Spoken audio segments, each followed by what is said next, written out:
ഇവിടെ പറയുന്നത് ജീവിതം മുഴുവനും ഒരു കറാഹത്ത് പോലും ചെയ്യാതെ സംശുദ്ധമായ ജീവിതം നയിച്ച ആളായി. ഞാൻ മുമ്പ് സൂചിപ്പിച്ചിട്ടുള്ളതാണ് പ്രഭാഷണങ്ങളിലൂടെ, അതുകൊണ്ട് ഞാൻ അതിലേക്ക് കൂടുതൽ കടക്കുന്നില്ല. മൊയ്തീൻ ഷെയ്ഖിനെ കുറിച്ച് തന്നെ ധാരാളം പറഞ്ഞിട്ടുണ്ട്. 18-ാമത്തെ വയസ്സിൽ ബഗ്ദാദിന്റെ മണ്ണിലേക്ക് പോയി ഇൽമ പഠിക്കാൻ പോയി. 33 വർഷം ഇൽമ പഠിച്ച് എല്ലാ ഫന്നും പഠിച്ച് ഇൽമിൽ അങ്ങേയറ്റം അഗാധ ജ്ഞാനം നേടിയ മഹാനാണ് ബഹുമാനപ്പെട്ട മൊഹീദ്ദീൻ ഷെയ്ഖ് റളിയല്ലാഹു അൻഹു. 33 വർഷം ഇൽമ പഠിച്ചത്, 5-8 വർഷം ഇൽമ പഠിച്ച ടീമല്ല, 33 വർഷം. അത് പഠിക്കുക തന്നെയാണ്, വേറെ പരിപാടിയൊന്നുമില്ല, കളിയും ചിരിയൊന്നുമില്ല, രാവും പകലും പഠിക്കുക. ഉസ്താദുമാർ ഒരുപാട് പേരുണ്ട്.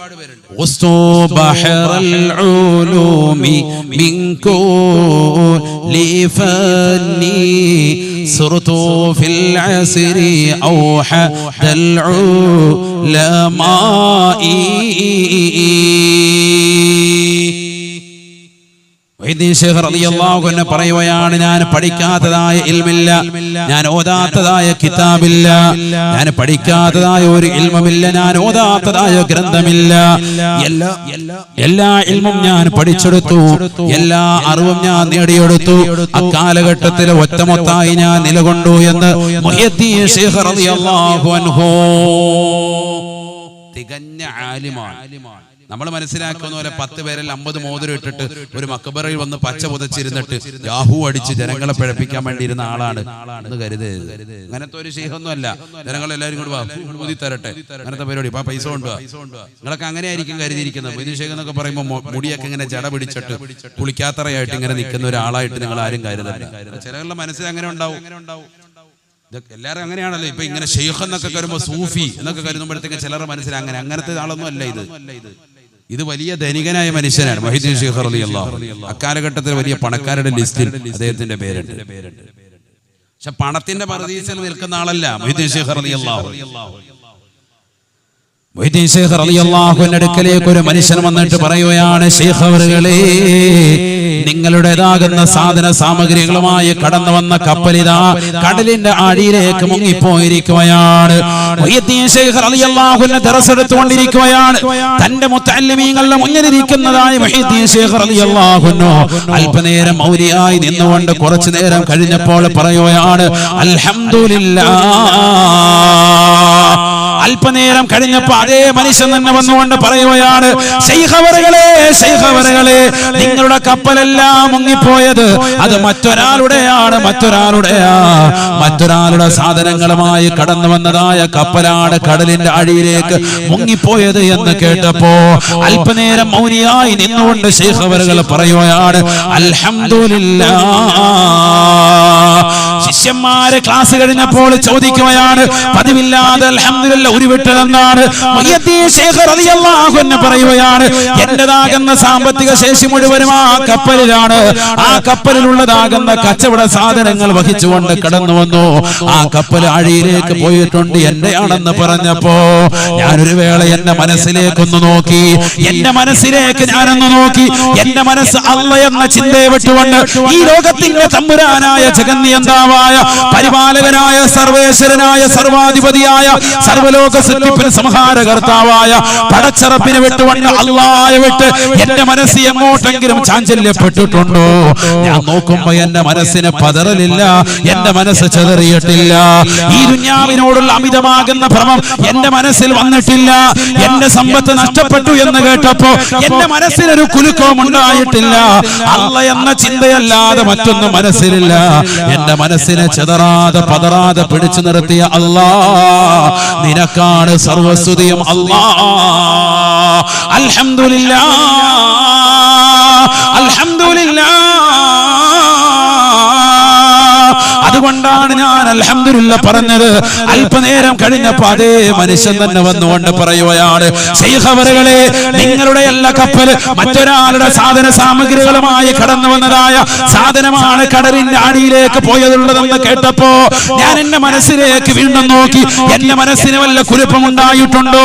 എന്റെ എല്ലാ സാധനം മറ്റൊരാളുടെയാണ്. സാധനങ്ങൾ മറ്റൊരാളുടെ കച്ചവട ചരക്കുകൾ മുഴുവനും കടലിന്റെ അടിയിലേക്ക് പോയെന്ന് കേട്ടപ്പോ എന്റെ മനസ്സിന് വല്ലാത്ത അമിതമായ ആഹ്ലാദം വന്നിട്ടുണ്ടോ?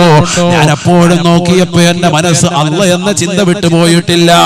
എന്റെ മനസ്സിന്റെ അകത്തളങ്ങളിൽ ഒരേ ഒരു ചിന്ത മാത്രമാണ്, ഒരേ ഒരു ഇലാഹ് മാത്രമാണ്. ആ ഇലാഹല്ലാതെ മറ്റൊരാൾ എന്റെ ഹൃദയത്തിന്റെ അകത്തളങ്ങളില്ല. ആ പടച്ചറപ്പിന്റെ മാത്രമായി എന്റെ ഹൃദയത്തെ പിടിച്ചു നിർത്തിയ അല്ലാ, അല്ല എന്ന ചിന്തയല്ലാത്ത മറ്റൊരു ചിന്ത തരാത്ത റബ്ബേ, നിനക്കാണ് സർവസ്തുതിയും അല്ലാഹ്. അൽഹംദുലില്ലാഹ്, അൽഹംദുലില്ലാഹ്. അതുകൊണ്ടാണ് ഞാൻ വീണ്ടും അൽഹംദുലില്ലാഹ് പറഞ്ഞത് എന്ന് മുഹിയുദ്ദീൻ ശൈഖ് റളിയല്ലാഹു അൻഹു. ദുനിയാവിനോടുള്ള അമിതമായ ഭ്രമമില്ല, ദുനിയാവിനോടുള്ള അമിതമായ താല്പര്യമില്ല. അല്ലാഹുവിന്റെ റസൂൽ പറയുകയാണ്, സഹാബ അവസാന കാലഘട്ടം കടന്നു വരുമ്പോ മുഅ്മിനീങ്ങളുടെ ഹൃദയത്തിൽ വഹ്ന മാത്രമാണ് ഉണ്ടാവുക. അന്ന് ശത്രുക്കൾ മുഴുവനും അവർക്ക് നേരെ തിരിയുമേ, എല്ലാ വിശ്വാസികളും മുഅ്മിനീങ്ങളുടെ നേരെ തിരിയുമേ. ശരിയല്ല റസൂലുള്ളാഹി പറഞ്ഞത്? പൗരത്വ ബില്ല് ഭേദഗതിയുടെ വിഷയം വന്നിട്ട് ഇവിടെ ഏതെങ്കിലും ഇതര സമുദായത്തില് വലിയ വലിയ തലമൂത്തപ്പാരുണ്ടായിട്ടുണ്ട്. ആരെങ്കിലും ഇതുവരെ ഒന്ന് കുലുങ്ങിയോ, മാർപ്പാപ്പയൊന്നനങ്ങിയോ? ഇതുവരെ ഒരു വർത്തമാനം അതിനെക്കുറിച്ച് പറഞ്ഞിട്ടുണ്ടോ? റസൂലുള്ളാഹി പറഞ്ഞില്ലയോ? അവസാന കാലഘട്ടം കടന്നു വരുമ്പോ മുഅ്മിനാകുന്ന മനുഷ്യ, നിന്റേതാകുന്ന ഹൃദയത്തിന്റെ അകത്തളങ്ങളിൽ വഹ്ന അല്ലാഹു ഇട്ടുതരുമത്രേ. അവിശ്വാസികളുടെ ഹൃദയത്തിൽ നിന്ന് മുഅ്മിനീങ്ങളോടുള്ള ഭയപ്പാട് അല്ലാഹു എടുത്തു കളയുമേ. അങ്ങനത്തെ ഒരു കാലഘട്ടത്തിൽ മുഅ്മിനായ മനുഷ്യന്റെ ഹൃദയത്തിൽ അല്ലാഹു നൽകുന്നത് വഹ്നാണ്, വഹ്നാണ്. ഖാലൂ വമൽ വഹ്നു യാ റസൂലല്ലാഹ്. നബിയേ, നബിയേ, എന്താണ് വഹ്നെന്ന് പറഞ്ഞാൽ ഒന്ന് പറഞ്ഞു തരണേ റസൂലേ. അല്ലാഹുവിന്റെ റസൂൽ പറയുകയാണ്, സ്വഹാബാ ഹുബ്ബു ദുനിയാ വകറാഹിയത്തുൽ മൗത്ത്. മരണത്തോടുള്ള വിരക്തിയാണ്, ദുനിയാവിനോടുള്ള താല്പര്യമാണ്. ഭൗതിക ലോകത്തിന്റെ ആഡംബര ആസ്വാദനങ്ങൾ കിട്ടാൻ മനുഷ്യൻ ഏതറ്റം വരെ പോകുന്ന ലോകമാണ്. സ്വന്തം മാതാപിതാക്കളെ കൊല ചെയ്യാൻ മടിയില്ലാത്ത യുഗത്തിലേക്ക് മക്കള് മാറുമത്രേ. മക്കളെ കൊണ്ടുപോയി അമ്മത്തൊട്ടിലേക്ക് വലിച്ചെറിയാൻ മടിയില്ലാത്ത യുഗത്തിലേക്ക് അവരുടെ സമ്പത്ത് കണ്ടെടുക്കാൻ മാതാപിതാക്കൾ തയ്യാറാകുമത്രേ. സ്വന്തം സഹോദരങ്ങളെ അറുകുല നടത്താൻ സഹോദരിമാർ തയ്യാറാകുമത്രേ. സ്വന്തം സഹോദരിമാരെ കൊല ചെയ്യാൻ സഹോദരങ്ങൾ തയ്യാറാകുമത്രേ. അവസാന കാലഘട്ടത്തിന്റെ പ്രത്യേകതയാണ് മനുഷ്യന്റെ ഹൃദയത്തിൽ വഹ്ന മാത്രമാണ്, വഹ്ന മാത്രമാണ്. ദുനിയാവിനോടുള്ള പ്രേമമാ തീർന്നില്ല, മരണത്തോടുള്ള വിരക്തിയാണ് ഉണ്ടാവുക എന്ന് ഹബീബായ റസൂലുള്ളാഹി. നമുക്കൊക്കെ ദുനിയാവിനോടുള്ള പ്രേമമാണ്. മുഹയ്യദ്ദീൻ ശൈഖ് റളിയല്ലാഹു അൻഹുവിനെ കുറ്റം പറയാൻ നമുക്കെന്ത് യോഗ്യതയാണ്? നമുക്കിന്ന് ദുനിയാവിന്റെ പളപളപ്പല്ലേ. എന്നാൽ മുഹയ്യദ്ദീൻ ശൈഖ് റളിയല്ലാഹു അൻഹുവിന്റെ സർവ്വസമ്പത്തും കയറ്റി വന്നതാകുന്ന കച്ചവട കപ്പൽ താഴേക്ക് പോയി കടലിലേക്ക് പോയെന്ന് കേട്ടപ്പോ ശൈഖ് അവരുടെ ലോകത്തോട് പറഞ്ഞത്, ഞാൻ എന്റെ ഹൃദയത്തിലേക്ക് നോക്കി അല്പനേരം മൗനിയായി പോയി. ശരിയാണ്, അല്പനേരം മൗനം ഞാൻ അവലംബിച്ചു. കാരണം ഞാൻ എന്റെ മനസ്സിലേക്കൊന്ന് നോക്കി. എന്റെ മനസ്സിന് വല്ല ചാഞ്ചല്യം ഉണ്ടായിട്ടുണ്ടോ? എന്റെ സാധന സാമഗ്രികൾ കയറ്റി വന്നതാകുന്ന കപ്പല് കടലിന്റെ അടിയിലേക്ക് പോയപ്പോ ഞാൻ എന്റെ ജീവിതത്തിൽ സമ്പാദിച്ച ദുന്യവിയായ സമ്പാദ്യം മുഴുവനും അല്ലാഹുവേ നഷ്ടപ്പെട്ടു പോകുന്നു എന്നോർത്ത് എന്റെ മനസ്സിന് വല്ല നഷ്ടബോധം ഉണ്ടായിട്ടുണ്ടോ? ഇല്ല എന്ന് തോന്നിയപ്പോൾ ഞാൻ പറഞ്ഞതാണ്, അൽഹംദുലില്ലാഹ്, അൽഹംദുലില്ലാഹ്. അല്ലാഹുവിനാണ് സർവസ്തുതിയും, അഖിലസ്തുതിയും തമ്പുരാനാണ്, അഖിലസ്തുതിയും ജഗന്നിയന്താവാണ്. എന്റെ മനസ്സിനെ പതറാതെ ചിതറാതെ പിടിച്ചു നിർത്തിയ അല്ലാഹ്, അല്ല എന്ന ചിന്ത വിട്ടിട്ട് എന്റെ മനസ്സ് എവിടെയും പോയിട്ടില്ല. 91-ാമത്തെ വയസ്സ് വരെ ജീവിച്ച മഹാനാണ് മുഹയ്യദ്ദീൻ ശൈഖ് റളിയല്ലാഹു അൻഹു. 33 വർഷം ബഗ്ദാദിന്റെ മണ്ണിൽ പോയി ഇൽമു പഠിച്ച് 51 വയസ്സ് വരെ ഇൽമു നുകർന്ന് 51-ാമത്തെ വയസ്സിൽ 4 പാവപ്പെട്ട സ്ത്രീകൾക്ക് ജീവിതം കൊടുത്തു. 4 പാവപ്പെട്ട സ്ത്രീകളെ വിവാഹം കഴിച്ചു. അതിലൂടെ 49 മക്കളെ അല്ലാഹു നൽകി. 27 ആൺമക്കളാണ്, 22 പെൺമക്കളാണ്. 27 ആൺമക്കളിൽ 14 ആൺമക്കളും ചെറുപ്പത്തിലെ മരണപ്പെട്ടു പോയി. 13 പേര് മാത്രമാണ് ബാക്കിയായത്. 22 മക്കളിൽ 22 പെൺമക്കളിൽ 21 ചെറുപ്പത്തിലെ മരണപ്പെട്ടു പോയി. ഒരൊറ്റ പെൺകുട്ടി മാത്രമാണ് ജീവിച്ചിരുന്നത്. അഥവാ 49 49 മക്കളിൽ 35 മക്കളും ചെറുപ്പത്തിലെ മരണപ്പെട്ടു പോയി. അള്ളയെ ചിന്തിച്ചുകൊണ്ട് കഴിഞ്ഞതുകൊണ്ട് മക്കൾ മരണപ്പെടുമ്പോഴും അൽഹംദുലില്ലാഹ് അല്ലാഹുവിന് സർവസ്തുതിയുമെന്ന് പറയാൻ മുഹിയുദ്ദീൻ ശൈഖ് റളിയല്ലാഹു അൻഹു കഴിഞ്ഞവത്രേ. ചെറുപ്പത്തിലെ മരണപ്പെട്ടു പോയ മക്കളാണ് 35. ബാക്കി 14 മക്കളാണ് ശൈഖ് അവറുകൾക്ക് ബാക്കിയായി വലുതായി നിലകൊണ്ടത്. 49 മക്കളിൽ 35 പേരും ചെറുപ്പത്തിലെ മരണപ്പെട്ടു പോയി. അപ്പോഴൊക്കെ സഹിച്ചും ക്ഷമിച്ചും നിലകൊണ്ടു, ക്ഷമ അവലംബിച്ചു മുഹീദ്ദീൻ ശൈഖ് റളിയല്ലാഹു അൻഹു. ഇത് ചെറിയൊരു ബുദ്ധിമുട്ടുണ്ടായുള്ളൂ. മകൻ ഒന്ന് പന്ത് കളിച്ചപ്പോ കാലൊന്ന് ചെറുതായിട്ട് പഠിച്ചവനെ നമുക്ക് മാത്രം ഇത് എന്നിട്ടുള്ള നെഞ്ചത്തടിയ. അല്ലാഹു നമ്മളെ കാക്കട്ടെ. സഹിക്കാനും ക്ഷമിക്കാനും പൊറുക്കാനും നമ്മൾ തയ്യാറല്ല. എന്തെങ്കിലും ബുദ്ധിമുട്ടുണ്ടാവുമ്പോൾ വാവിട്ട് നിലവിളിക്കുക.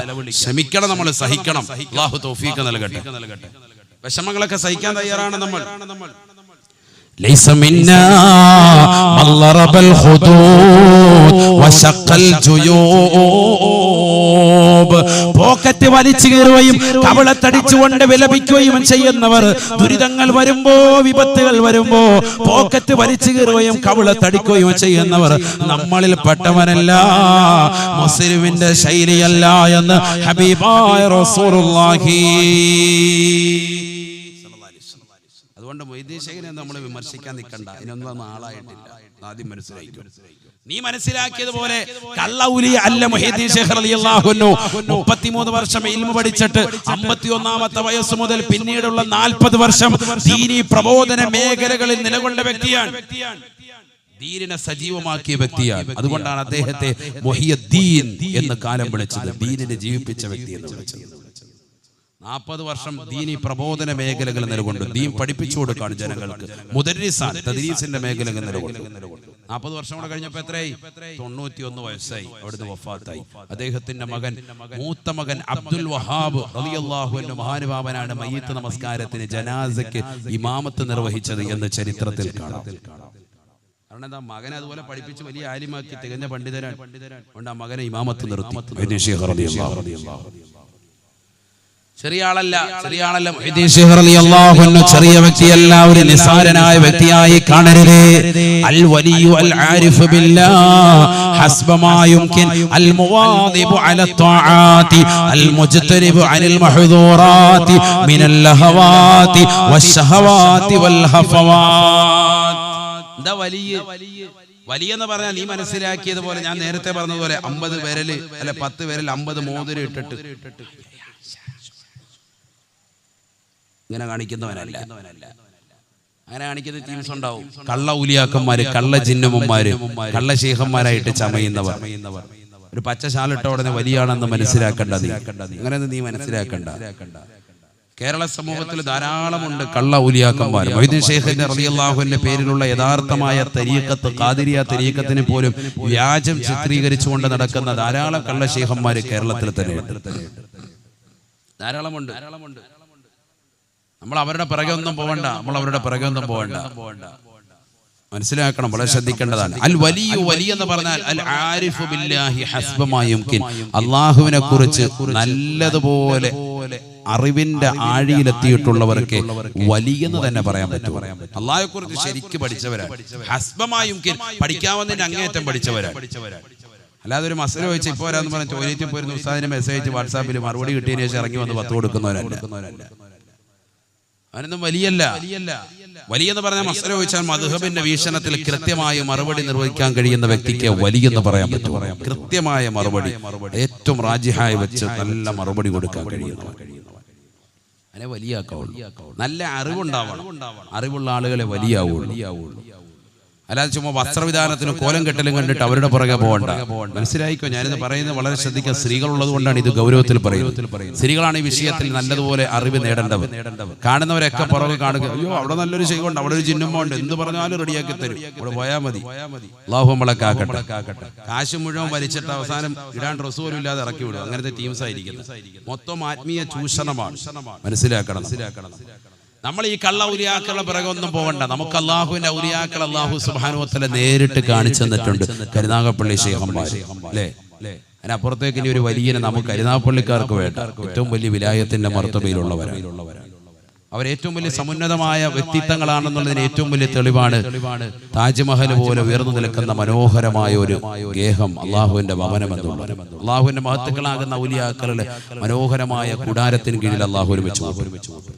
അറിയപ്പെടണമെന്ന് ആഗ്രഹിക്കാത്തവരാണവർ. പക്ഷെ അള്ളാഹു അവരെ അറിയിച്ചു കൊടുക്കാണ് ജനങ്ങൾക്ക്. അവർ നിസ്സാരക്കാരല്ല. നമ്മൾ മാത്രമല്ല, ലോകത്തിന്റെ വിവിധ ഭാഗങ്ങളിൽ നിന്ന് പല ദേശങ്ങളും അവിടെ വന്ന് സിയാറത്ത് ചെയ്ത് പോവാൻ.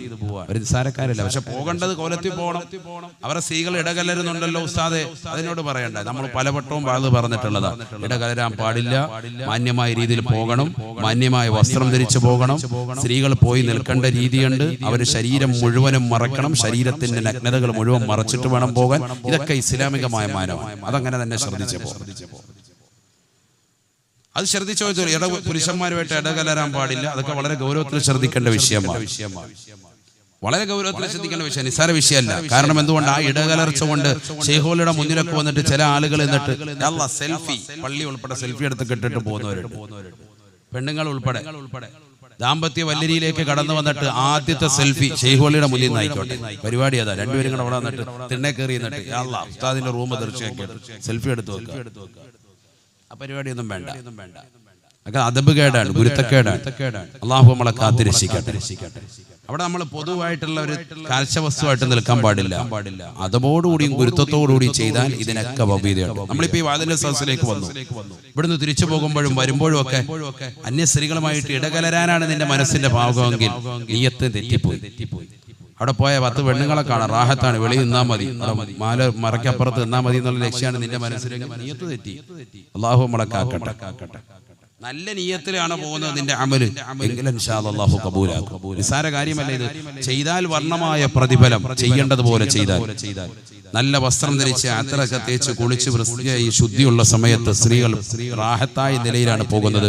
അന്യപുരുഷന്മാരൊന്നും ഇടകലരാതെയാണ് പോകുന്നത്. അത് തന്നെ മുസ്ലിം സ്ത്രീകൾ ഒന്നിലധികം ഉണ്ട് എങ്കിൽ, അല്ലെങ്കിൽ സ്വന്തം ഭർത്താവോ അല്ലെങ്കിൽ അതുപോലെ മഹറമായ ആളുകളോ ഉണ്ടെങ്കിൽ മാത്രമേ എവിടെയും യാത്ര അനുവദിക്കുന്നുള്ളൂ. ശുദ്ധ ഇസ്ലാം. അള്ളാഹു മനസ്സിലാക്കി അമൽ ചെയ്യാൻ തൗഫീഖ് നൽകട്ടെ. അള്ളാഹു തൗഫീഖ് നൽകട്ടെ. ലക്ഷ്യങ്ങൾ അള്ളാഹു നിറവേറ്റി തരട്ടെ. 4ാമത്തെ ഘട്ടത്തെ പറ്റി റസൂലുള്ളാഹി പറയുകയാണ്, ആലമുൽ ഹശ്റാണ്, ആലമുൽ ഹശ്റാണ്. ഞാൻ വേഗം നിർത്താം ഇൻഷാ അല്ലാഹ്. എനിക്കൊരു പ്രശ്നമുണ്ട്, വാദ് പറയാൻ തുടങ്ങിയാൽ പിന്നെ 4-5 മണിക്കൂറൊക്കെ അങ്ങ് പറയും. അങ്ങനെ ഒരു പ്രശ്നമുണ്ട്. അത് വലിയൊരു വിഷയമാണ്. എപ്പോഴും ചിന്തിക്കും കയറുമ്പോൾ അരമണിക്കൂർ പറഞ്ഞിട്ട് നിർത്തണമെന്ന്. താച്ചേമുക്കിൽ കണ്ടില്ലേ, വാല് പറഞ്ഞിട്ട് അവസാനം കഴിഞ്ഞപ്പോൾ 2:30.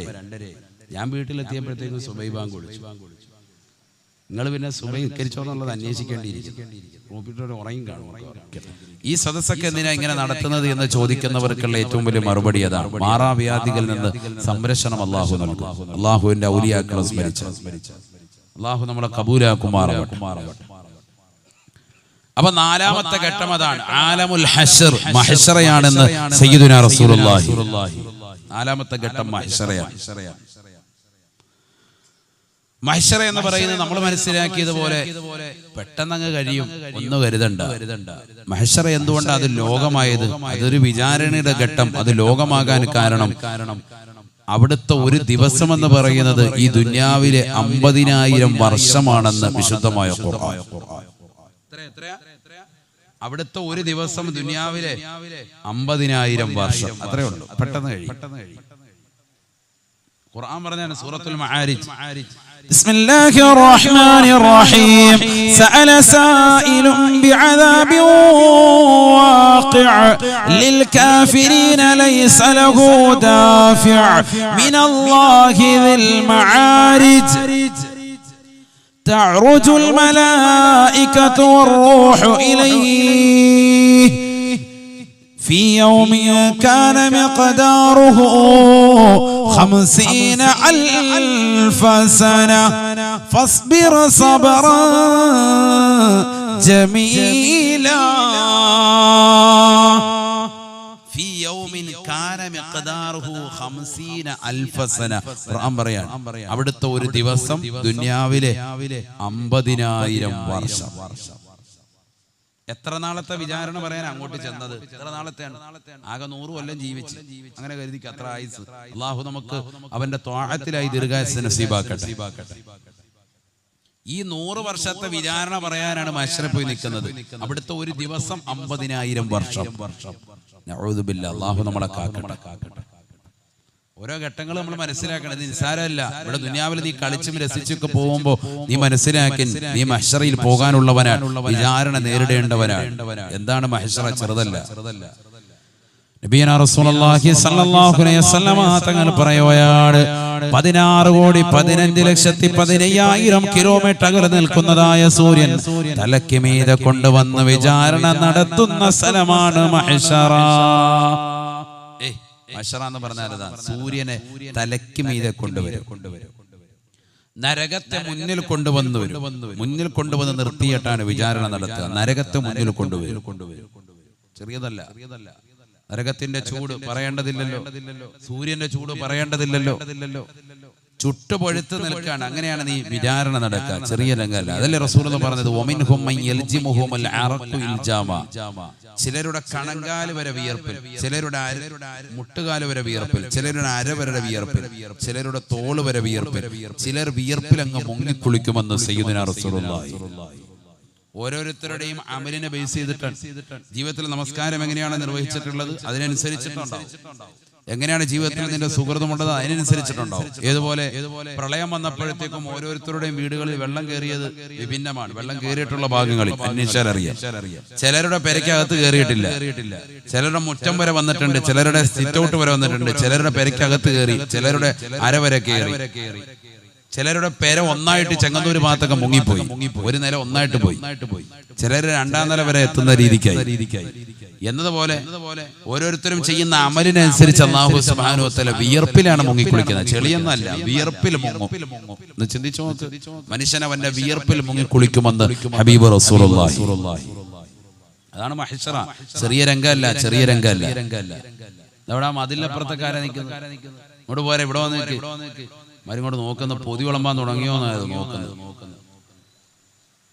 കേറിയിരുന്നോളെ. എടാ വാളണ്ടിയേഴ്സ് അവിടെ നിൽക്കുന്നവരും കൂടെ കയറ്റിയിരുത്ത്. ഇവരെ ആനയിച്ച് കയറ്റിയിരുത്ത്. അല്ലാഹു കബൂലാക്കട്ടെ. ശ്രദ്ധിക്കും.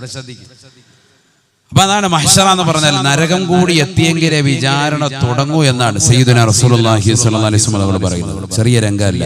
നരകം കൂടി വന്നെങ്കിലേ വിചാരണ നടക്കൂ. അല്ലാഹു സുബ്ഹാനഹു വ തആല ജിബ്രീൽ അലൈഹിസ്സലാമിനെ പറഞ്ഞു വിടുകയാണ്. നരകത്തെ കാക്കുന്ന മലക്കായ മാലിക് അലൈഹിസ്സലാമിന്റെ അടുക്കൽ പോയി നീ പറയും, നരകവുമായി വരാൻ പറയും, നരകത്തെ കൊണ്ടുവരാൻ പറയും, നരകത്തെ മഹ്ശറിലേക്ക് തെളിച്ചു കൊണ്ടുവരും. വല്ലാത്ത രംഗമാണ് റസൂലുള്ളാഹി പറയുക. അതൊരു വല്ലാത്തൊരു ഭീതിതമായ രംഗമാണ്. നരകമെന്ന് പറഞ്ഞാൽ തന്നെ ചെറുതല്ലല്ലോ. അതുകൊണ്ടല്ലേ എല്ലാ ദിവസവും രാവിലെ പ്രഭാതത്തിൽ എഴുന്നേറ്റാൽ ഉടനെ അൽഹംദുലില്ലാഹില്ലദീ അഹ്യാനാ ബഅദമാ അമാതനാ വ ഇലൈഹി നശൂർ എന്ന് പറയുന്ന മോമിൻ അവൻ പറയാറുണ്ട് അല്ലേ. ഇബാദുർ റഹ്മാൻ, റഹ്മാനായ റബ്ബിന്റെ അടിമകളെ കുറിച്ച് വിശുദ്ധമായ ഖുർആൻ പറയുന്നുണ്ട്. റഹ്മാനായ റബ്ബിന്റെ അടിമകളുടെ വിശേഷണങ്ങൾ ഖുർആൻ ഉണ്ടെന്നുണ്ട്. അതിലൊന്നാണ് അവർ നരകത്തെ തൊട്ട് കാവൽ തേടും. രാവിലെ എഴുന്നേറ്റാൽ ഉടനെ بسم الله الرحمن الرحيم والذين يقولون ربنا اصرف عنا عذاب جهنم إن عذابها كان غراما إنها ساءت مستقرا ومقاما. രാവിലെ എഴുന്നേറ്റാലുടനെ കാവൽ തേടുകയാണ്. അല്ലാഹ് റബ്ബന സ്രിഫ് അന്നാ അദാബ ജഹന്നമ, ജഹന്നമ എന്ന നരകത്തെ തൊട്ട് കാക്കണേ അല്ലാഹ്, നീ കാവൽ നൽകണേ അല്ലാഹ്. ഇന്ന അദാബഹാ കാന ഗറാമാ ഇന്നഹാ സാഅത് മുസ്തഖറൻ വമുഖാമാ. കാവൽ തേടും. രാവിലെ എഴുന്നേറ്റാൽ ഉടനെ നരകത്തെ തൊട്ടുള്ള കാവൽ തേട്ടാൽ മനസ്സിലാക്കണം. നമ്മൾ ചെയ്യുന്നുണ്ടോ എന്നുള്ളത് വേറെ വിഷയം. ചെയ്യേണ്ട കാര്യമായി പറഞ്ഞു തരും, ചെയ്യേണ്ടതാണ്. അത് കഴിഞ്ഞ് പള്ളിയിലേക്ക് വരുന്നു, അല്ലെങ്കിൽ വീട്ടിൽ തന്നെ സുബഹിയുടെ സുന്നത്ത് നിസ്കരിക്കുന്നു. ഞാൻ മുമ്പ് പലപ്പോഴായിട്ട് പല വാതുകളിലും പറഞ്ഞിട്ടുള്ള കാര്യമാണ്. മിക്ക സഹോദരങ്ങൾ ഒരുപക്ഷെ റമദാൻ ക്ലാസ്സിൽ ഒരു പ്രാവശ്യം ഞാൻ സൂചിപ്പിച്ചിട്ടുണ്ട്. സുബഹിയുടെ സുന്നത്ത് നമസ്കാരത്തിൽ നമ്മൾ ഓതേണ്ടതാകുന്ന സൂക്തത്തെ പറ്റി അലം നശ്റഹ് സൂറത്തും കാഫിറൂനും ആദ്യത്തെ റക്അത്ത്. രണ്ടാമത്തെ റക്അത്തിൽ സൂറത്തുൽ ഫീൽ അലം തറ കൈഫ ഫഅല റബ്ബുക ബി അസ്ഹാബിൽ ഫീൽ എന്ന സൂക്തവും ഖുൽ ഹുവല്ലാഹു അഹദ് എന്ന സൂക്തവും ഈ രണ്ട് സൂക്തങ്ങളും ഓതണം. ഖുർആൻ ഓർമ്മപ്പെടുത്തിയതാണ്. ഈ രണ്ട് സൂക്തങ്ങളാണ് ഓതേണ്ടത്. നല്ലതുപോലെ ശ്രദ്ധിക്കണം. بسم الله الرحمن الرحيم ألم نشرح لك صدرك ووضعنا عنك وزرك الذي أنقض ظهرك ورفعنا لك ذكرك فإن مع العسر يسرا إن مع العسر يسرا فإذا فرغت فانصب وإلى ربك فارغب بسم الله الرحمن الرحيم قل يا أيها الكافرون لا أعبد ما تعبدون ولا أنتم عابدون ما أعبد ولا أنا عابد ما عبدتم ولا أنتم عابدون ما أعبد لكم دينكم ولي دين. ഒന്നാമത്തെ റക്അത്തിൽ ഈ രണ്ട് സൂറത്ത് മനസ്സിലായല്ലോ. അലം നശ്റഹ് സൂറത്തു ഖുൽ യാ അയ്യുഹൽ കാഫിറൂൻ ഫാത്തിഹയ്ക്ക് ശേഷം സുബൈയുടെ സുന്നത്തിൽ ഓതേണ്ട സൂക്തങ്ങളാണ് ഈ പറയുന്നത്. അത് കഴിഞ്ഞ് സുജൂദ് കഴിഞ്ഞ് രണ്ടാമത്തെ സുജൂദ് കഴിഞ്ഞ് നേരെ വരുന്നു ഫാത്തിഹ ഓതുന്നു കൈകെട്ടി. ഫാത്തിഹയ്ക്ക് ശേഷം വീണ്ടും രണ്ട് സൂറത്ത്. ബിസ്മില്ലാഹിർ റഹ്മാനിർ റഹീം അലം തറ കൈഫ ഫഅല റബ്ബുക ബിഅസ്ഹാബിൽ ഫീൽ അലം യജ്അൽ കൈദഹും ഫീ തദ്ലീൽ വഅർസല അലൈഹിം طيرا അബാബീൽ തർമീഹിം بحجارة من سجيل فجعلهم كعصف مأكول بسم الله الرحمن الرحيم قل هو الله أحد الله الصمد لم يلد ولم يولد ولم يكن له كفوا أحد. ഈ രണ്ട് സൂറത്ത് ഇത് നിത്യമാക്കണം. ഇത് നിത്യമാക്കിയാൽ എന്താ കിട്ടുന്ന നേട്ടം? സുബൈയുടെ സുന്നത്ത് നമസ്കാരത്തിൽ ആരെങ്കിലും ഈ രണ്ട് സൂക്തങ്ങൾ ഓതി നമസ്കരിച്ചാൽ റസൂലുള്ളാഹി പറയുന്നു അവൻ അന്നത്തെ ദിവസം ഒരു ബുദ്ധിമുട്ടോ ഒരു വേദനയോ വേദനാജനകമാകുന്ന ഒരു പ്രയാസകരമാകുന്ന എന്തെങ്കിലും കേൾക്കേണ്ട അവസ്ഥയോ ഉണ്ടാവൂല. എല്ലാ ബുദ്ധിമുട്ടുകളും സംരക്ഷണം ഉണ്ടാവും. അല്ലാഹു തൗഫീഖ് തരട്ടെ. രാവിലെ സുബൈയുടെ സുന്നത്ത്, സുബൈക്ക് ബാങ്ക് വിളിച്ചു കഴിഞ്ഞ് ഫർളിന് മുമ്പുള്ള രണ്ടറക്കാത്ത് സുന്നത്തിനെ പറ്റിയാണ് ഈ പറയുന്നത്. സുബൈയുടെ രണ്ടറക്കാത്ത് സുന്നത്ത്. റവാത്തിബ് സുന്നത്തുകൾ നമുക്കറിയാം. ഫർള് നമസ്കാരങ്ങൾക്ക് മുമ്പും ശേഷവുമുള്ള സുന്നത്തുകൾക്കാണ് എന്ത് പറയുക? റവാത്തിബ് സുന്നത്ത് എന്ന് പറയാം. അങ്ങനത്തെ റവാത്തിബ് സുന്നത്തുകൾ വെച്ച് ഏറ്റവും ശ്രേഷ്ഠമായ സുന്നത്ത് നമസ്കാരമാണ് ഏത്? സുബഹിക്ക് ഈ രണ്ടറക്കാത്ത് സുന്നത്ത് നമസ്കാരം. കളയാൻ പാടില്ല ഒരിക്കലും. വളരെ ശ്രേഷ്ഠമായ സുന്നത്താണ്. ഇത് കേൾക്കുന്നവരിൽ പകുതി ചിലപ്പോൾ അങ്ങനത്തെ ആയിരിക്കും. സുബഹി കരിച്ചിട്ട് വർഷങ്ങളായി, റമളാനിൽ കരിച്ച എന്നാണ് തൈക്കാവിലൊന്ന് പോയത്. അങ്ങനത്തെ തീമത്സനോട് പറഞ്ഞിട്ട് കാര്യമില്ല. സുബഹി നിസ്കരിക്കാത്ത താത്താട് വാല് പറഞ്ഞിട്ട് വല്ല കാര്യമുണ്ടോ? സുബഹിയുടെ സുന്നത്തിനെ പറ്റി വാല് പറഞ്ഞിട്ട് എന്ത് സുബഹിയുടെ സുന്നത്ത്? അതുകൊണ്ട് കാര്യമില്ല. സുബഹിയുടെ സുന്നത്ത് നിസ്കാരം വളരെ ശ്രേഷ്ഠതയാണ്. അല്ലാഹു തൗഫീഖ് നൽകട്ടെ. قال رسول الله صلى الله عليه وسلم من صلى سنتي الصبح بألم ألم لم يجده في ذلك اليوم ألم صدق رسول الله. സുബഹിയുടെ രണ്ട് റക്അത്ത് സുന്നത്ത് നമസ്കാരം അലം അലം എന്ന് തുടങ്ങുന്ന സൂക്തം കൊണ്ട് ആര് നമസ്കരിച്ചിട്ടുണ്ടോ അന്നത്തെ ദിവസം ഒരു വേദനാജനകമായ ഒന്നും തന്നെ അവൻ ഉണ്ടാവുകയില്ല എന്ന് ഹബീബുനാ ഷഫീഉനാ റസൂലുള്ളാഹി. അല്ലാഹു തൗഫീഖ് നൽകട്ടെ. അമലിന് വേണ്ടിയുള്ളതായി പറഞ്ഞത്. നമ്മളൊരു വാദിന് വന്നിട്ട് തിരിച്ചു പോകുമ്പോൾ ജീവിതത്തിൽ അമലിന് എന്തെങ്കിലും കിട്ടണം, അതിനായി പറഞ്ഞത്. അല്ലാഹു തൗഫീഖ് തരട്ടെ. എന്നിട്ട് എന്താ വേണ്ടത്? എന്നിട്ട് പിന്നെ തഹജ്ജുദ് നമസ്കരിച്ച ആളുകൾക്ക് ഒരു കടത്തം വലതുവശം ചെരിഞ്ഞ് പറഞ്ഞിട്ടുണ്ട് ഹബീബ് റസൂലുള്ളാഹി. തഹജ്ജുദ് നമസ്കരിച്ചവർക്കും ഉണ്ട്, അതല്ലാത്തവർക്കും ഉണ്ട് എന്ന് പണ്ഡിതന്മാര് പറഞ്ഞിട്ടുണ്ട്. അല്ലാത്തവർക്കും ചെയ്യാം. വലതുവശം ചേരുന്നിട്ട് വലത് കൈ കവിളിത്തടത്തിലേക്ക് ഇങ്ങനെ ചേർത്ത് വെച്ചിട്ട് ഒരു ചെറിയൊരു കടത്തം. അവിടെ കിടന്ന് ഉറങ്ങി 8 മണിയാകുമ്പോൾ എഴുന്നേറ്റ് പോകാനല്ല. ചിലപ്പോൾ അങ്ങനെ ഉണ്ട്, ഒറ്റ ഉറക്കം. ചിലർ അങ്ങനെ ചെയ്യരുത്. നാളെ മുതൽ തൈക്കാവി ചെന്നിട്ട് എല്ലാവരും നീണ്ടു വരുന്ന കടക്കുക. എന്താ പരിപാടി? അത് പറഞ്ഞായിരുന്നില്ല കടക്കണമെന്ന്. അതുകൊണ്ട് നമ്മൾ തലയണയായിട്ട് വന്നേക്കുക, കാര്യമായിട്ട് കടക്കുക. വേണ്ട, ചെറിയൊരു കടത്തം വലത് കവിളിത്തടത്തിലേക്ക് ഇങ്ങനെ കൈ ചേർത്ത് വെച്ചിട്ട് ഒരു കടത്തം. എന്തിനാ കടക്കുന്നത്? ഒരു ദുആ ചെയ്യണം അവിടെ. എന്താ ദുആ? നരകത്തെത്തിട്ടുള്ള കാവല് തേട്ട. അത് പറയാനാണ് ഞാനിത് പറയുന്നത്. രാവിലെ എഴുന്നേറ്റപ്പോൾ കാവൽ തേടിയതാ നരകത്തെ തൊട്ട്. റബ്ബന സ്രിഫ് അന്നാ അദാബ ജഹന്നം ഇന്ന അദാബഹാ കാന ഖറാമ ഇന്നഹാ സഅത മുസ്തഖറൻ വ മുഖാമ. ദുആ ഇരുന്നതാ. അതിനുശേഷം പള്ളിയിലോട്ട് വന്നു. എന്നിട്ട് അവിടെ സുന്നത്ത് നിസ്കാരം നിർവഹിച്ചു. എന്നിട്ട് വലതുവശം തിരിഞ്ഞ് കടന്നിട്ട് അവിടെയും വീണ്ടും ദ്വാരക്ക എന്ത് അല്ലാഹുമ്മ بحق جبريل وميكائيل وعزرائيل وحملة العرش ومحمد صلى الله عليه وسلم اللهم أجرني من النار.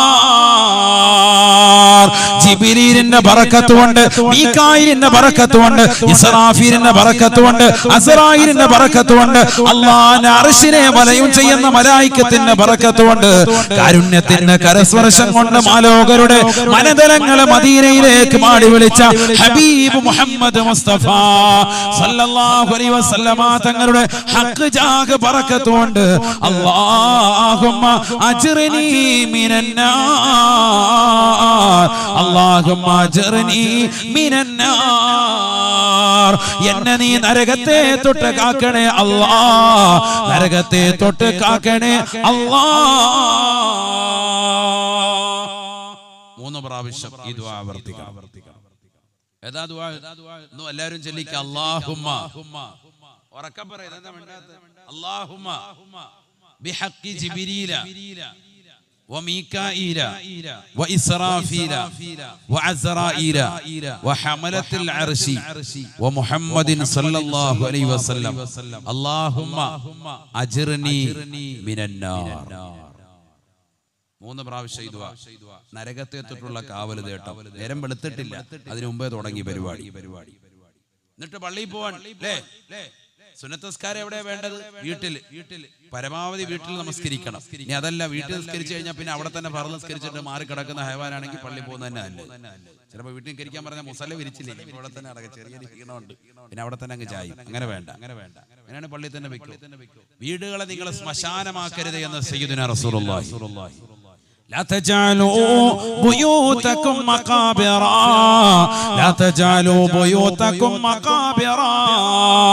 വീടുകളെ നിങ്ങൾ ശ്മശാനമാക്കരുത്, മൂകമായ അന്തരീക്ഷമാക്കരുത്. വീട്ടിൽ സുന്നത്ത് നമസ്കരിക്കണേ, വീട്ടിൽ വിശുദ്ധമായ ഖുർആൻ പാരായണം ചെയ്യണേ. ഇശാ മഗ്രിബിനിടെ യാസീൻ ഓതിയിരുന്ന ഉമ്മമാരില്ലായിരുന്നല്ലോ, ഇദാ സൂറത്ത് ഓതിയിരുന്നവരില്ലയോ, സൂറത്തുൽ മുൽക്ക് പാരായണം ചെയ്തവരില്ലയോ, മാലമൗലിദുകൾ പാരായണം ചെയ്തവരില്ലയോ, റാത്തീബുകൾ കൃത്യമായി വീട്ടിൽ പാരായണം ചെയ്തതായ ഉമ്മമാരില്ലയോ. ഇന്ന് സിനിമയുടെ ലോകത്താണ്, ഇന്ന് സിനിമയുടെ ലോകത്താണ്. ഇന്ന് അല്ലാഹുവിന്റെ ഔലിയാക്കളെ വേണ്ട, അല്ലാഹുവിന്റെ മഹാരഥന്മാരെ വേണ്ട, എല്ലാം ബിദ്അത്തായി തള്ളിയിരിക്കുകയാ. നഊദു ബില്ലാഹ്. നമ്മുടെ വാപ്പയും അമ്മമാരും കാഫിരീങ്ങളാണോ? അവർ മോശപ്പെട്ട മുശ്രിക്കീങ്ങളാണോ? അവർ വിശുദ്ധമായ ഖുർആൻ ഓതിയവരല്ലേ? അവർ മാലമൗലിദുകൾ ഓതിയവരല്ലേ?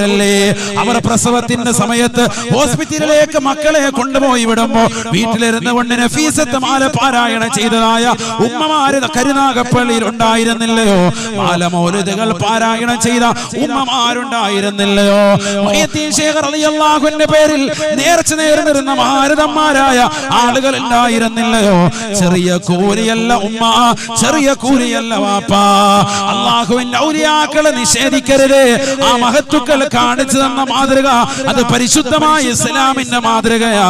അതെല്ലാം തള്ളിയിട്ട് ഇന്നതാ മാലമൗലിദുകളെ വിമർശിച്ചപ്പോ, ഖുർആൻ ഓതുന്നതിനെ വിമർശിച്ചപ്പോ, ഒരാൾ മരണപ്പെട്ടാൽ മരണ വീട്ടിൽ ഖുർആൻ ഓതണ്ട എന്ന് പറഞ്ഞപ്പോൾ ഇന്നും 10ഉം 20ഉം പത്രങ്ങൾ ഇറക്കിയിട്ട് വിശുദ്ധമായ ഖുർആനിന് പകരം പത്രം വായിക്കുകയല്ലയോ? ആർക്കും പ്രശ്നമില്ല.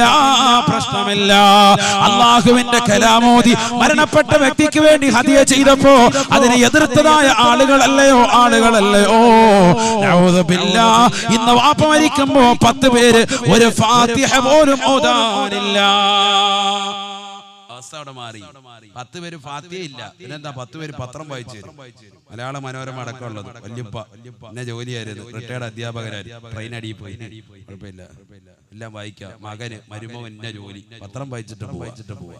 50 പത്രം വായിക്കുന്നതിന് ഒരു കുഴപ്പമില്ല ആർക്കും. ഒരു ഫാത്തിഹ ഇല്ലാതാക്കി. അവിടെ ഓതേണ്ട ഒരു സൂറത്ത് ഒന്നുമില്ല, ഇതൊന്നുമില്ല. ഇന്നിപ്പോ ഈ നന്മകളൊക്കെ എടുത്തു കളഞ്ഞപ്പോ എന്തായി? മൊത്തം തിന്മകളായി മൊത്തം, അല്ലേ? ശാമകരിമേനെ പണ്ട് യാസീനും വാക്യയും ഒക്കെ ഓതി മലമൊരുതൊക്കെ ഓതിക്കൊണ്ടിരുന്ന വീട്ടിൽ നിന്ന് ഇപ്പൊ എന്താ? തസ്ബീഹ് ഉണ്ട് കയ്യിൽ, റിമോട്ടാന്ന് പറഞ്ഞു. അല്ല സൂര്യ TV, ഏഷ്യാനെറ്റ്, കൃഷിയ മറ്റോ അങ്ങോട്ട് മാറ്റി മാറ്റി കളിക്കും. തന്നെ പരിപാടി. ചാനലുകളുടെ കൂമ്പാരം 700 800 ചാനലാണ്. മാറ്റി മാറ്റി മാറ്റി നടുവ് വിളിക്കും. ഇതാ കളി കണ്ടു കണ്ട് കൊതി തീരുന്നില്ല. ലോകം അങ്ങനെ മാറി. എവിടെ പോയി? സമൂഹം എവിടെ പോയി? അള്ളാഹു നമ്മളെ കാത്തിരക്ഷിക്കട്ടെ.